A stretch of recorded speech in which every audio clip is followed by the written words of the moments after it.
Hello, my favorite people. Okay, so we're going to do some density problems. I know sometimes they can be a little tedious because you have word problems. So you always want to make sure you have correct units and correct sig figs. So when you're first reading the problem, you're going to want to underline anytime you see a number and a unit, you know that's going to be important. So it says, what is the density of propanol that if you have 58.23 grams occupies a volume of 112 milliliters? All right, so I know that grams, because in our previous video, we talked about how the units for mass is always grams or kilograms. Volume is typically going to be cubic centimeters or milliliters. So our density is what we're going to be looking for. And we have our grams, so this will be our mass. And it did tell us that this is our volume, and that makes sense because this is milliliters. So I like to use something called the guess method. So it's what you're given, your unknowns,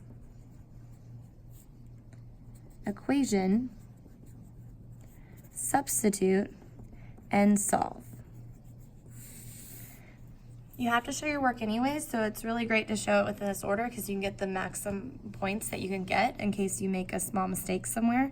I'm actually re-recording this video because I had a calculation error because I didn't put it in my calculator right. So it can happen. So as long as you have all these steps, you can get all the points. So I really encourage you to do that. All right, let's get started. Our givens, well, we have 58.23 grams equals our mass, and then we see that our volume is 112 milliliters. We're looking for density.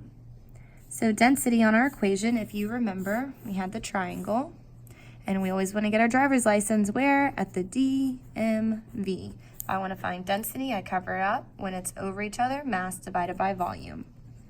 Mass divided by volume, we're going to substitute. So that's going to be 58.23 grams. And then our volume is going to be 112 milliliters. And this is where we plug into our calculator. So you can see I've done that. 58.23 divided by 112, and I get a whole bunch of numbers, but we need correct sig figs. This has a decimal present. We start on the left side, 1, 2, 3, 4 significant figures. This does not have a decimal present, it's absent, so we start in the Atlantic Ocean. All of those are significant 3. You always choose a smaller number. So our final answer can only have 3. So in this case, we have a decimal present, 1, 2, 3. We're gonna cut it off right here. So in your mind, you can kind of think 199,107, etc. But after 3, I'm gonna cut it off. This is gonna tell me to round up. So we're going to end up getting 0.520. That 0 is still significant. This one is not because that decimal is present. So our final answer is going to be 0.520, and we have grams per milliliter. All right. Correct units, correct number. Put it in my calculator correctly. Awesome. We can move on. I wrote that up there in a little weird spot. Okay. The next question, this time we're looking for mass of a substance that has a density of 1.45 grams per milliliter and a volume of 230 milliliters.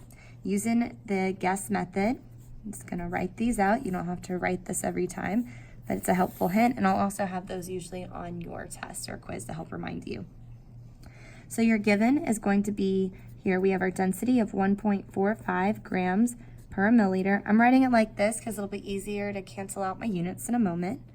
And then I have my volume of 230.0 milliliters. Our unknown is going to be mass. So mass equals question mark.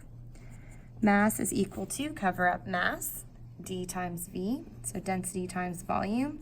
Substitute our values in, 1.45 grams per milliliter. Notice how I wrote those units. Times 230.0 milliliters. Milliliters cancel out. We're going to multiply those in our calculator.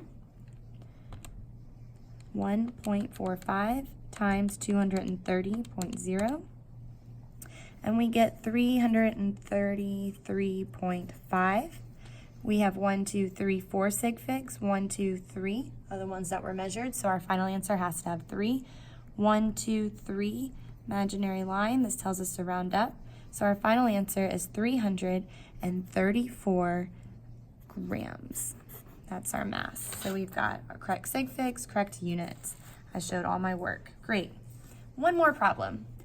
volume. You guys are doing a great job. I know these are tedious. So we've got density is equal to 4.7 grams per cubic centimeter.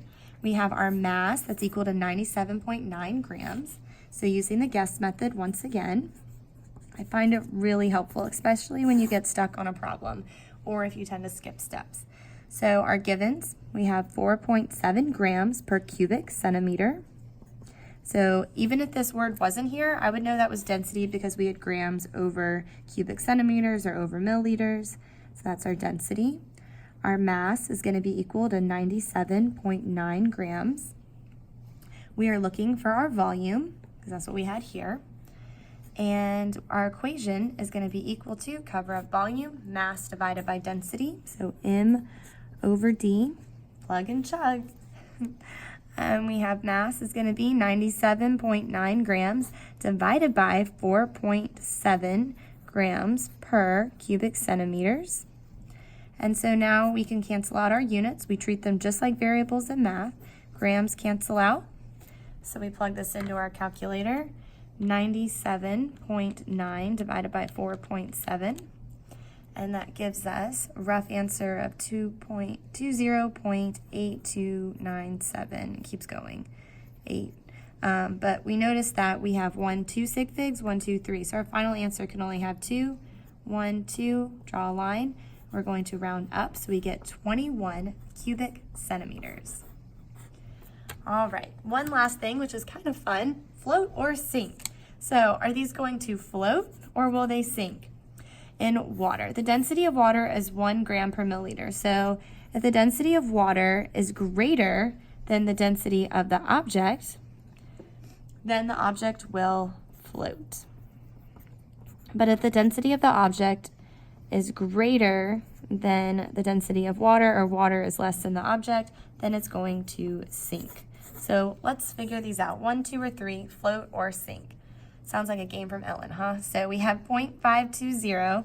That is less than 1.00 grams per milliliters. So therefore, this one is going to float.